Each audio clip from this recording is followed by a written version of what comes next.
आत्म साधना, अध्यात्म, धर्म, ये सारी वस्तुएं एक विषय है ये। लेकिन मनुष्य अपनी स्वच्छंद, माने यहाँ भी स्वच्छंद अपनी विचरण करता है, लाइक अपने अनुसार ही चलता है। जब वो कोई देखता है कि भाई ये व्यक्ति बहुत अच्छा है, इसकी श्रेष्ठता है, तो उसका अनुकरण करता है। अनुकरण मतलब कॉपी, नाटक। अनुसरण के लिए तो यात्रा करनी पड़ती है ना। अगर सपोज़ मैं 10वीं पास हूँ, मैं किसी डॉक्टर से प्रभावित हूँ और मुझे उसके अनुसरण करना है, तो मुझे पूरी बीच की कक्षाएं पार करनी पड़ेगी, और वो भी सफल होकर, तभी जाके मैं वहाँ पहुँच पाऊँगा।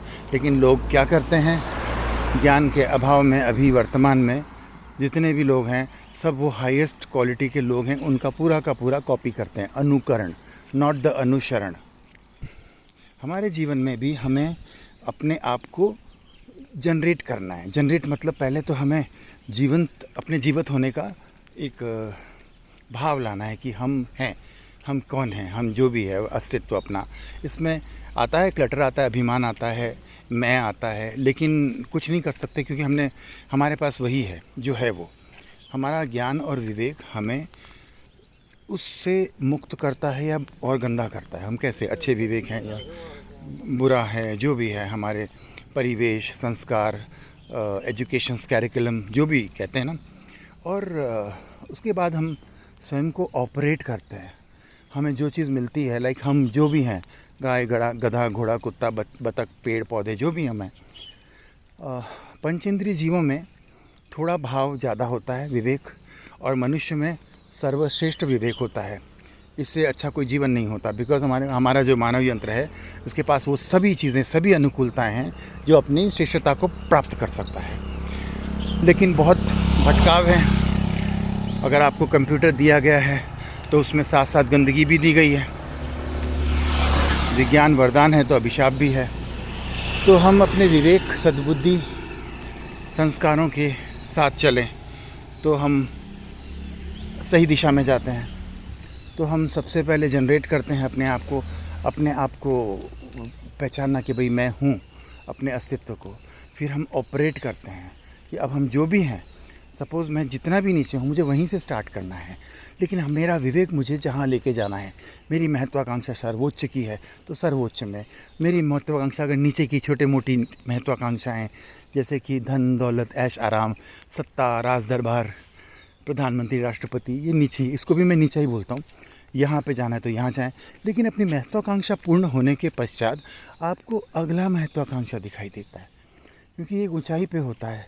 हमारी योग्यता जहाँ तक देखने की होती है, हम वहाँ तक देखते हैं और वहाँ तक चलते हैं, लेकिन वहाँ पहुँचने के बाद हमें और आगे दिखाई देता है। लेकिन जब तक हम वहाँ नहीं पहुँचेंगे, हमें दिखाई नहीं देगा। इसलिए मैं कहता हूँ, अपनी महत्वाकांक्षाओं की पराकाष्ठा पे पहुँचना ही मोक्ष का मार्ग है, चाहे वो कोई भी महत्वाकांक्षा क्यों ना हो।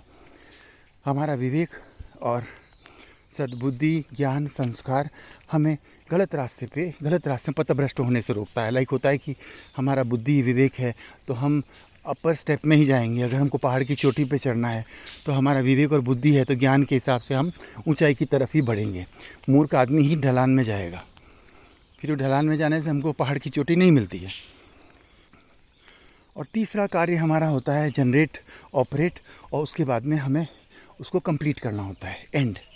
जो भी प्रोसेस है उसको हम एंड नहीं करेंगे, हम अगले आयाम की तरफ नहीं जाएंगे। अगला आयाम होता है कि हमारी अगली कक्षा, जैसे कि मेरी महत्वाकांक्षा है कि मैं सुपरस्टार बनूं या प्रधानमंत्री बनूं। जब मैं उस लक्ष्य को प्राप्त कर लूँगा अपनी अथक प्रयासों के बाद, फिर मुझे उससे मुक्त होना होता है। बिकॉज ज़िंदगी में कभी भी हमें कहीं रुकना नहीं होता है। जब तक हमारा शरीर मिलता रहेगा, हमें आगे बढ़ना है। कहते हैं नहीं, ये आखिरी हैं और भी मैं खाने रहूँ में। हम अपनी महत्वाकांक्षा में पहुंच जाते हैं तो हमारी अगली महत्वाकांक्षा तुरंत खड़ी हो जाती है। लेकिन हाँ, हमें भौतिक महत्वाकांक्षाओं को जन्म नहीं देते रहना है, नहीं तो हम इसमें उलझ जाएंगे। अगर मुझे देहरादून से मसूरी जाना है तो मेरा लक्ष्य अगर मसूरी होगा तो गाड़ी की स्पीड तेज़ होगी, और अगर मैं बिना किसी लक्ष्य के चलूँगा तो मैं बहुत धीरे धीरे चलूँगा, हर चीज़ को देखते देखते जाऊँगा, मेरी गाड़ी बहुत मंद गति से चलेगी। उसी तरह से हम अपनी गाड़ी को आत्मा के परम लक्ष्य मोक्ष को ही केंद्रित मान के चलें तो हमारे जीवन के सब कार्य जल्दी जल्दी पूरे होने लगेंगे, सफल होने लगेंगे। हम मुक्त होते होते ऊपर जाते रहेंगे।